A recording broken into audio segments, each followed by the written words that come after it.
আসসালামু আলাইকুম, কেমন আছেন সবাই? আশা করি সবাই ভালো আছেন।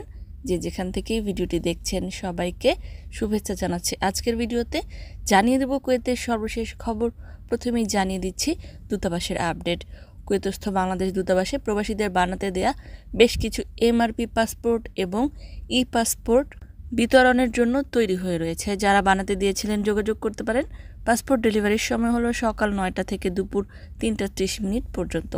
আরও একটি ঘোষণা হলো যে সকল বাংলাদেশিদের অবগতির জন্য জানানো যাচ্ছে দূতাবাসে কুয়েতে বসবাসরত বাংলাদেশিদের বিভিন্ন সমস্যা জানা ও তা সমাধানের প্রয়োজনীয় পদক্ষেপ গ্রহণের লক্ষ্যে এবং দূতাবাসে সামগ্রিক সেবা প্রদানের কাজের স্বচ্ছতা ও জবাবদিহিতা বজায় রাখা তথা পাসপোর্ট ও কনসুলার সেবার মান বৃদ্ধির উদ্দেশ্যে প্রতি মাসে গণশুনানির আয়োজন করা হয়ে থাকে।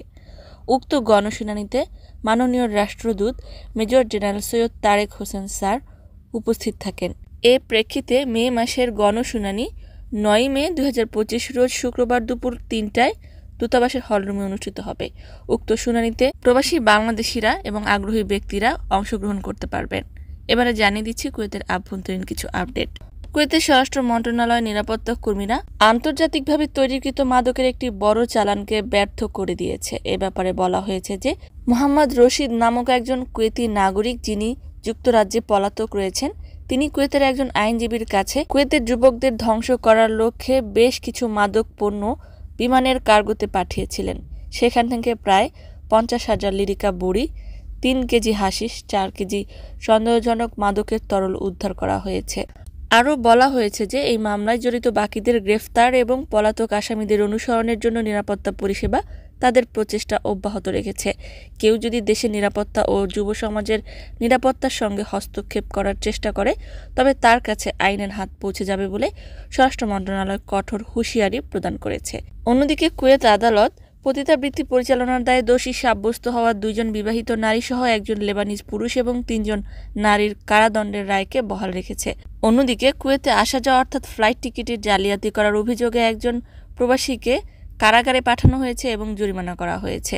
একটি মর্যাদাপূর্ণ এয়ারলাইন্সের টিকিট বিক্রয় কর্মকর্তা হিসেবে কর্মরত একজন প্রবাসী 5 বছরের মধ্যে টিকিট তারিখ পরিবর্তনের ফি বাবদ 18,000 দিনার, আত্মসাতের জন্য কঠোর শ্রম 56,000 দিনার জরিমানা এবং চাকরি থেকে বরখাস্ত করা হয়েছে। আসামের বিরুদ্ধে ভ্রমণের টিকিট তারিখ বেআইনিভাবে পরিবর্তন করা এবং ফি ছাড়াই পকেট মার করার অভিযোগ আনা হয়েছিল। অন্যদিকে কুয়েত ট্রাফিক ডিপার্টমেন্ট হতে প্রকাশ করা হয়েছে যে নতুন আইন প্রয়োগের দ্বিতীয় সপ্তাহে ক্যামেরা দ্বারা পর্যবেক্ষণ করা ট্রাফিক অপরাধের সংখ্যা ব্যাপকভাবে 95% কমে গিয়েছে। নতুন আইন কার্যকর হওয়ার গত সপ্তাহে 51,759টি লঙ্ঘনের তুলনায় 26 এপ্রিল থেকে 2 মে পর্যন্ত ক্যামেরাগুলো মাত্র 2,774টি লঙ্ঘন ক্যাপচার করেছে। সম্মানিত ভিউয়ার্স, আজকের মতো এই ছিল আপডেট। পুরো ভিডিওটি দেখার জন্য ধন্যবাদ। এই ধরনের ভিডিও পেতে চাইলে ইউটিউব চ্যানেলটিকে সাবস্ক্রাইব করে দিবেন, ফেসবুক পেজটিকে লাইক এবং ফলো করে দিবেন। যারা পূর্বে করেছেন সবাইকে ধন্যবাদ। আজকের মতো বিদায়। আল্লাহ হাফেজ।